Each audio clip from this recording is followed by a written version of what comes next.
This is a 1964 Chevy Impala. It's been resto-moded. It's got a LS swap in it. Really beautiful restoration.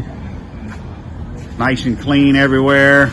We just had to change out the exhaust system. It had a set of these Flowmaster Hush 2s on there.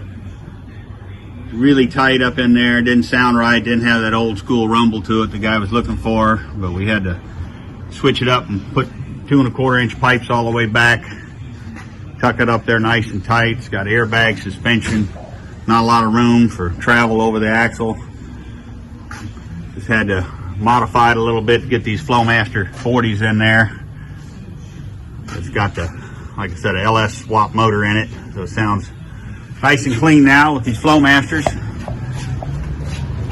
Got an old school rumble to it. Let's see what it sounds like.